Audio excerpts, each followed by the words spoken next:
Hello friends, आपका स्वागत है हमारे चैनल धार्मिक जिंदगी कहानियाँ में। आज आपके लिए लेके आई हूँ एक और कहानी जिसका नाम है कर्ण की उदारता।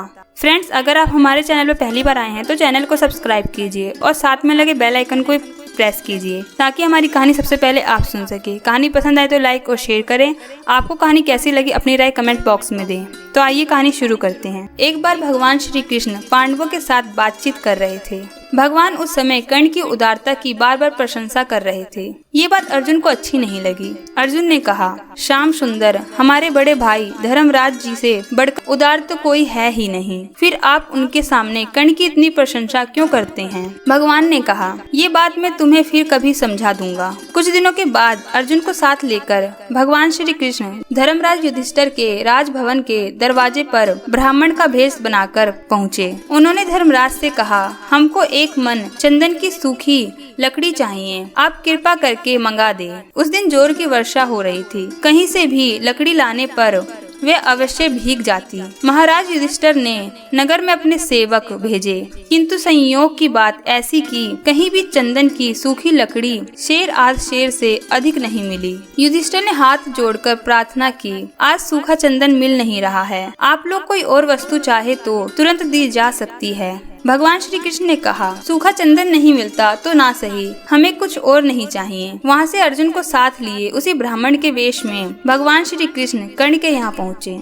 कर्ण ने बड़ी श्रद्धा से उनका स्वागत किया। भगवान ने कहा, हमें इसी समय एक मन सूखी लकड़ी चाहिए। कर्ण ने दोनों ब्राह्मण को आसन पर बैठाकर उनकी पूजा की। फिर धनुष चढ़ाकर उन्होंने बाण चलाया। बाण मार मार कर कर्ण ने अपने सुंदर महल के मूल्यवान किवाड़, चौखटे, पलंग आदि तोड़ डाले और लकड़ियों का ढेर लगा दिया। सब लकड़ियां चंदन की थीं। यह देखकर श्री कृष्ण ने कर्ण से कहा, तुमने सूखी लकड़ियों के लिए इतनी मूल्यवान वस्तुओं को क्यों नष्ट किया? कर्ण हाथ जोड़कर बोले, इस समय वर्षा हो रही है, बाहर से लकड़ी मंगाने में देर होगी, आप लोगों को रुकना पड़ता, लकड़ी भीग भी जाती, ये सब वस्तुएं तो फिर बन जाएंगी, किंतु मेरे यहाँ आए अतिथि को निराश होना पड़े या कष्ट हो तो वे दुख मेरे हृदय से कभी दूर नहीं होगा। भगवान श्री कृष्ण ने कर्ण को यशस्वी होने का आशीर्वाद दिया और वहाँ से अर्जुन के साथ चले आए। लौटकर भगवान ने अर्जुन से कहा, अर्जुन देखो, धर्मराज युधिष्ठिर के भवन के द्वार चौखटे भी चंदन के हैं, चंदन की दूसरी वस्तुएं भी राजमहल में हैं और पांडव उन्हें देने में कृपण भी नहीं हैं, लेकिन चंदन की लकड़ी मांगने पर